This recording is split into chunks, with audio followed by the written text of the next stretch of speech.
Welcome back to Ramping Up Your English, a support program for English learners who want to increase their level of English proficiency. If that's you, you're in the right place. This is episode 17, segment 3.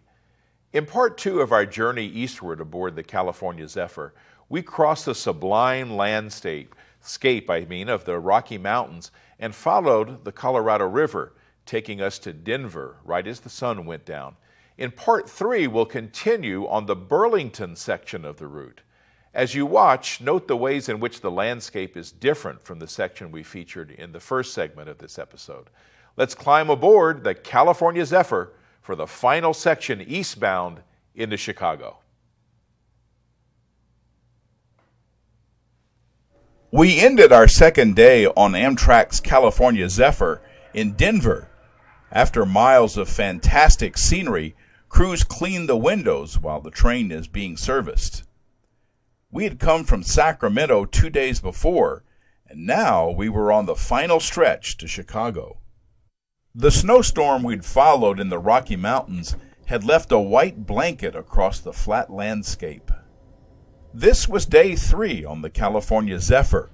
When day broke, we were in Nebraska. Trees were bare and the snow was everywhere, but it didn't seem too deep. This is rural America, the land of farms and small towns. It's the railroad that turned these grasslands into America's breadbasket. We could still see the stubble of last year's crops as we passed field after field. The morning started quiet. The spectacular scenery of the past 2 days was behind us now. No soaring mountain peaks or deep canyons here, yet this land, asleep under the snow, had its own beauty. Crossing into the state of Iowa didn't bring much change in the landscape. If anything, it was flatter.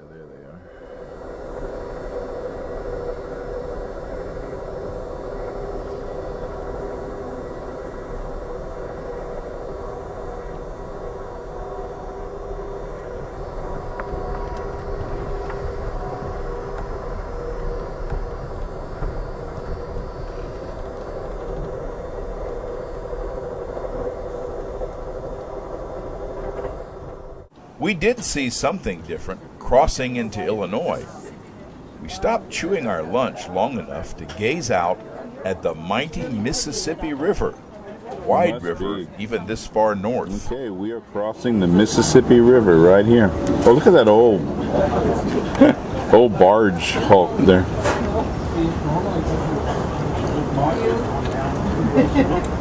I didn't know it was this wide this far up. I know in Louisiana it's like a mile across. It was like we barely got our car on this little ferry, and they just kind of pulled us across and rode across, and it was like, now you get off. You told the kids the whole lunch. And I remember doing that. We chatted with our lunch companions, this being the last time we would get a chance to do so. This was the last meal on the train before Chicago. Is there something unique about that? We're going into Mississippi. Attention, ladies and gentlemen, this is Johnny Kirsten speaking as we cross the beautiful Mississippi River as we're about to cross into Illinois. This will be last call for lunch in the dining car. If you desire to have lunch in our dining car, please come at this time. Once again, this is last and final call for lunch in the dining car. If you desire to have lunch in our dining car, please come at this time. Once again, there are no reservations needed. We're on a first come, first served basis. Once again, Well, when I was up here, last call for lunch in the dining and when I car. started seeing the brochures of the riverboats, that's on my list to do Yeah. those riverboat trips. We did one on the Columbia River from Astoria, Oregon, up to Lewiston, Idaho, and back to Astoria. It was a big paddle wheel steamship. We've seen it. We went on a different kind of boat, but it was doing the river still. We did a small ship I cruise. don't know if that one still runs or not. It closed for a while, but a lot of things have come back, or other people have bought them. One more train. Because we were on Cruise West, and all their Well, they boats. had an accident. They ran it aground. I think that's what. When it went to Alaska. Yeah. Well, Because I they- do know a lot of the tour boats on the Columbia coast because gas prices are so high. Oh. That got a lot of them. And then with this recession, a lot fewer people are doing that kind of thing.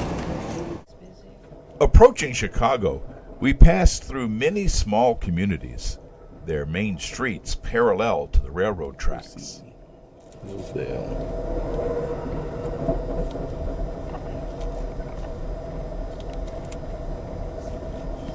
There was a Starbucks. I saw a bakery.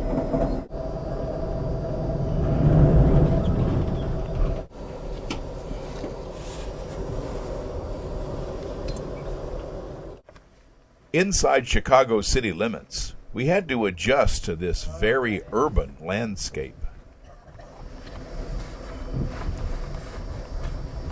It's probably a project.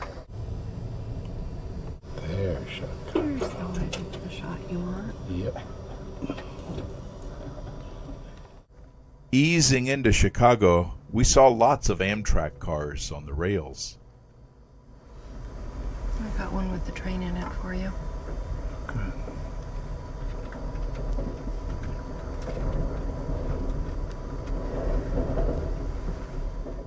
We seem to be heading right into the Sears building, or I should say under the Sears building. We're actually going under Union Station here. Okay, mine's away. Our spectacular 3-day journey was over. We got off the California Zephyr in the darkness of the Union Station Underground. We'd arrived in Chicago, as far east as the California Zephyr goes. I hope you enjoyed the ride on the California Zephyr. Welcome back to Ramping Up Your English. We're using the themes of trains and railroads in a content-based approach to help intermediate English learners ramp up their English to a higher level of proficiency. A couple of historical notes before we go. When Amtrak took over passenger service in 1971, the Rio Grande Railroad refused to go along.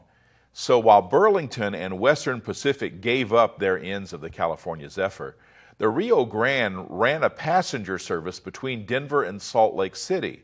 They called it the Rio Grande Zephyr. It was a beautiful train, but they couldn't afford to keep running it, and a few years later they gave it up to Amtrak. You can see historical footage of the California Zephyr on the PBS series American Experience. I have a link to their episode Streamliners on my website. Visit letscreate.org, where you'll also find our own program about Streamliners. Go to the episode 6 page. I also have a link to the American Experience program on the Transcontinental Railroad. Everything's changed since the days of the California Zephyr and those days before Amtrak. The Burlington Railroad merged with the Northern Pacific and the Great Northern to become the Burlington Northern. Then they merged with the Santa Fe Railroad to become one of the few railroad giants left in the United States, BNSF, which means Burlington Northern Santa Fe. The Rio Grande Railroad merged with rival Southern Pacific and soon disappeared, although some of their rolling stock can still be seen on the rails today. Southern Pacific merged with Union Pacific, another of the few giant railroads still operating in the United States. The Western Pacific was bought out by the Union Pacific back in 1983. Some of their rolling stock can be seen at various railroad museums across the western United States. Now, this episode is also history. That's all for segment 3 of episode 17 of Ramping Up Your English. I want to thank my awesome crew who volunteer their time and talents to make this program possible, my announcer, Bob Ayers, and I want to thank you, our viewers. See you next time on RVTV Voices for Ramping Up Your English. I'm John Letts. You've been watching Ramping Up Your English, a support program for intermediate level English language learners. Learn more. Visit our website at letscreate.org. You can also watch or download today's program at archive.org/details/roadtv. Join us next time on RVTV Voices for Ramping Up Your English.